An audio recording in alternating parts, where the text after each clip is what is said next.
Panthers head coach Dave Canales. Coach, thank you for joining us. We're in the studio this week. I know, this is great. It's good to be back in here, and you know, the change of scenery, normally we're on the field or things like that, so I'm glad to be here with you. Speaking of the change of scenery, you and the team were in Buffalo for the third preseason game. You certainly closed out the preseason with a bang. Tell me about, let's start with the starters playing. What went into the decision to play your starters for a series? You know, it was really the whole week leading up to the game. We set it up like a game week. We had a Wednesday, Thursday, Friday format. We had a Saturday walkthrough, got on a plane, got to the hotel, had our meetings. Everyone's locked in mentally, getting their bodies right. And then we wake up and everyone's ready to go. We play at 1 o'clock. You know, we got a bunch of those. So just the whole thing was a success. It was great work leading up to it. It was great to get them out there. A 12-play drive by the offense with some cool situations all the way into the red zone. Couldn't ask for a better situation that way to just practice being in those areas. Defensively, they were on the field longer than they wanted to. I loved it. I loved seeing them work, get sweaty, rotate in and out, and really have to deal with some adversity as the ball started to move. So I really thought it was great just for both groups to feel each other.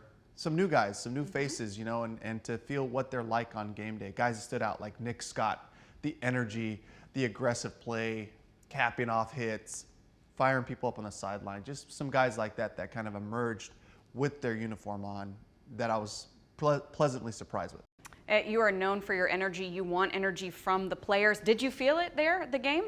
Oh, absolutely. It was great. And celebrating the things that look like us. Finishing runs right, finishing on the sideline with violence, you know, defensively running and, you know, fitting off of each other.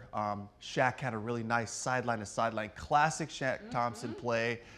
Bam, about a 3-yard gain, but like the guy where he hit him, he wrapped him up, he was done right there. And so just some things that showed up, you know, some classic Derek Brown just causing problems, you know, for the Bills offensive line.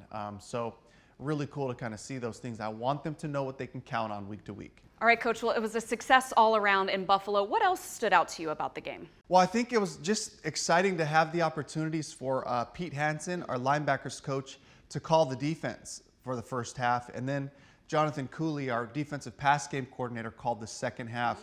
To see those guys go through some different situations and challenges, you know, having to overcome adversity, you know, with Cooley in the second half, the Bills ran out of running back, so he's having to figure out calls for no running back sets. You know, it was tight ends and receivers mostly, and so that was great. I thought Ajero giving those guys an opportunity to have those experiences with the players, communicating was great. And then, of course, Brad Idzik, our offensive coordinator, he called the second half of the Jets game last week, called the second half of the Bills game this week, and it seems like all he does is call touchdowns. So I might have a little run for my money right here, but I was really excited that we're a developmentally minded staff. We're a developmentally minded organization, and this is exactly what we want. We want our coaches to continue to grow and have their sights set on what's the next thing for them. Let's talk about this roster now. So you were down to your final 53. How happy are you with where the team is right now? Oh, I'm so fired up with where our scheme's at.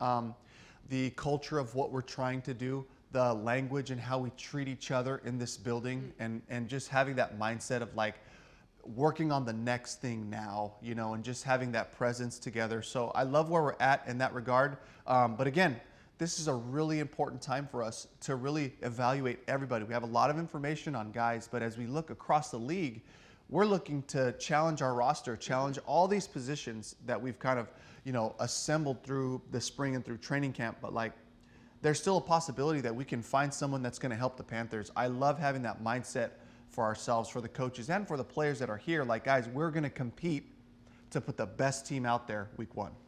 I want to dive into that a little bit more. For the coaching staff, what are the priorities in these next few days before the regular season starts? Well, it's twofold. So we have some notes and some things that we're collecting going into week 1 versus the Saints. But then also just really looking at making sure that our depth chart currently is where we want it. And then where do players that become available fit in on our depth chart? And so we have to be honest. We owe it to everybody a part of this organization to look at those things and say, hey, our guy can help us here in this position. Somebody else that we don't know looks like he could potentially come in this spot and help us. So the coaches are all kind of all hands on deck, evaluating all that stuff as we go through it. And what is the process with the players? What are you telling the players? How are you getting them ready to start this regular season? Yeah, really just focusing on one day at a time. We're trying to get one day better. And so when we come back for this week, it's like, how do we continue to recapture our work ethic? How do we build off of the conditioning and fitness base that we've created during training camp? And then how can we transition our mindset to like really starting to watch more opponent film versus like evaluating training camp practices and all that. Now, let's start looking at what the opponent's doing and what we can expect and start to really just collect information. Such an exciting time. We are getting closer and closer to the regular season. Coach, thank you so much for the time. We appreciate you stopping in. Thanks for having me.